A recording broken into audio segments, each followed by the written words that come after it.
What's up, everybody? Nick Dwyer back for the 10th inning, here with another episode of This Day in Sports History. In yesterday's episode, we saw the thriller in Manila. We saw Muhammad Ali defeat Joe Frazier, go up 2-1 in the series. We don't have anything quite like that today, but we do have some MLB players to get into, and we have some records in the MLB to talk about. So if y'all enjoyed this video, leave a like on it. If you're new to the channel, hit that subscribe button. Let's get into it. This Day in Sports History.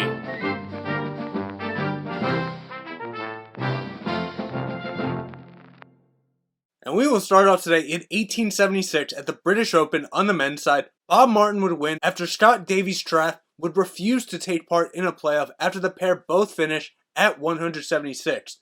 So with this victory, Martin would win his first of two majors. Now we move into the 20th century, starting in 1906 in boxing, and the Canadian World Heavyweight Champion Tommy Burns would knock out American fireman Jim Flynn in 15 rounds to retain his title. 2 years later in 1908, we moved to Major League Baseball, and we will start out with a perfect game when Cleveland Naps pitcher Addie Joss would throw a perfect game against the Chicago White Sox and pitcher Ed Walsh in a 1-0 victory. Joss on the day, 9 innings pitched, 3 strikeouts. Stay in Major League Baseball 8 years later in 1916, and pitching in his third start in 5 days, Philadelphia Phillies right-handed pitcher Grover Cleveland Alexander would just add on to his 20th century MLB record, 16th shutout of the year in a 2-0 victory, and tie an overall record with his 16th shutout of the year, tying George Bradley from the 1800s. 9 innings pitched, 3 hits on the day, 1 strikeout in the shutout. 4 years later in 1920, the Cincinnati Reds and the Pittsburgh Pirates would play in the first and only MLB tripleheader in the 20th century. The Reds would win the first 2 games of this series, but the Pirates would avoid the sweep, get the victory 6-0 in the third and final game. Move up 1 year, we go over to the New York Yankees in 1921, and Babe Ruth would hit his then record 59th home run off of Kurt Fullerton in a 7-6 victory over the Red Sox. And we're sticking with the Yankees here in 1932, and the Yankees would win their 12th consecutive World Series game and sweep the Fall Classic for the third time as they would defeat the Chicago Cubs 13-6 to win their 4th of 27 titles.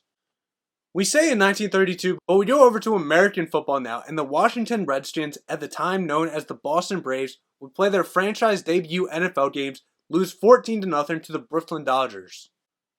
But we go right back to Major League Baseball and the New York Yankees in 1936, and the Yankees would score a record 18 runs in an 18-4 rout of the New York Giants in Game 2 of the World Series. 2 years later, we stay in Major League Baseball, get off the Yankees though, and future Hall of Famer Bob Feller would strike out 18 Tigers on the day. However, the Indians would still lose 4-1, but this record would stand for 31 years. Now we go right back to the Yankees in 1947, and Yogi Berra would hit the first pinch hit home run in the World Series history off of Ralph Branca in the 7th inning. However, the Yankees would end up losing 9-8 to the Brooklyn Dodgers in the game. We go back to the NFL now in 1950, and Bob Shaw of the Chicago Cardinals would set an NFL record with 5 touchdown receptions in a 55-13 victory over the Baltimore Colts. Right back to Major League Baseball in 1953, Brooklyn Dodgers pitcher Carl Erskine would set a then World Series record with 14 strikeouts in a 3-2 Game 3 victory over the Yankees. 1 year later in 1954, in Game 4 of the World Series, the New York Giants would defeat the Cleveland Indians 7-4 to sweep the World Series, win it 4-0, win their 5th of 8 overall titles. Then 3 years later in 1957, the Yankees would appear in their 25th World Series, and they would end up defeating the Braves 3-1 in Game 1. We stay in Major League Baseball in 1963, and Dodgers pitcher Sandy Koufax would strike out a then World Series record 15 Yankees in Game 1 of the World Series as the Dodgers would win 5-2. Stick with the Dodgers in 1966, and Sandy Koufax once again is the guy we talked about, this time winning his 27th game of the season and helping the Dodgers clinch their 3rd National League pennant in 4 years.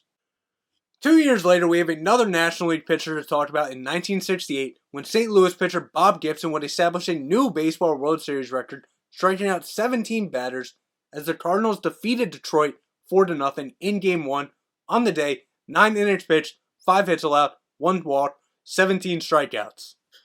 4 years later in 1972, in Major League Baseball, Montreal Expos pitcher Bill Stoneman would no-hit the New York Mets 7-0, and it would be the first MLB no-hitter ever pitched in Canada. Stoneman on the day, 9 innings pitched, 7 walks allowed, 9 strikeouts in the victory.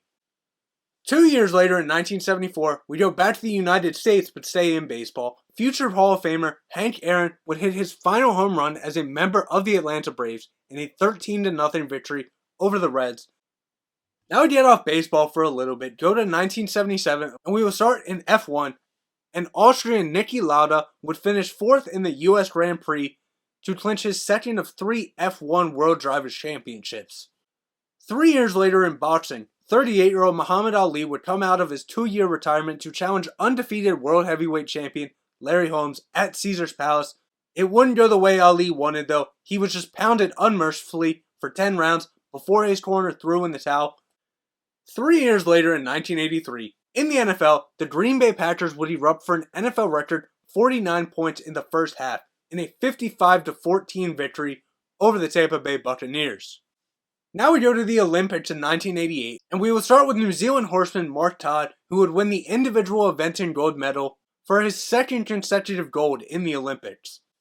Then in boxing, future world heavyweight champion Lennox Lewis would win the gold medal, defeating Riddick Bowe by second round technical knockout. Over to the light middleweight division, and South Korean Park Si-hoon would be controversially awarded the gold after defeating Roy Jones Jr. Finally in those games, Galindo Borden of Italy would win the marathon in 2 hours, 10 minutes, 32 seconds. 3 years later we go over to women's tennis in 1991, and Steffi Graf would defeat Magdalena Maliva 6-2, 6-2 to become the youngest woman to ever win 500 professional tennis matches. We move up 3 years to 1994, go to the NFL, and the Miami Dolphins would defeat the Bengals 23-7, and this would be the first ever meeting between a father and his son, as Don Shula for the Marlins would win the battle against his son David Shula of the Bengals. Now we go to the NHL in 1999, and Boston's Ray Bourque would become the highest goal-scoring defenseman in NHL history, scoring his 386th career goal in the Bruins' 3-1 victory over the Hurricanes, moving him one ahead of Paul Coffey.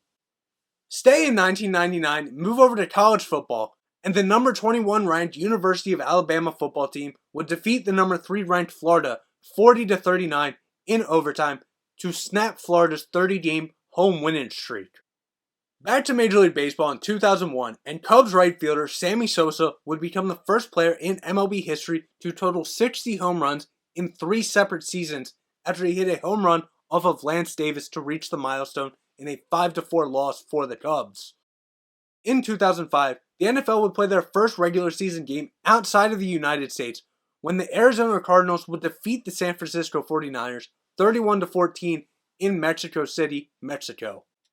Move up to 2009, and the International Olympic Committee would vote to award Rio de Janeiro the rights to host the 2016 Summer Olympics and Paralympic Games.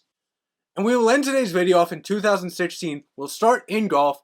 At the Ryder Cup, the USA would defeat Europe 17-11. And finally, in Major League Baseball, Hall of Fame broadcaster Vin Scully would call his final Dodgers game in a 7-1 loss to the San Francisco Giants, and he would end up retiring after 67 seasons. So there you go. That's what happened on this day in sports history. If I left anything out, I do apologize, but I'll see everybody tomorrow for Nick Ridgewire and the 10th inning. Be good, everybody.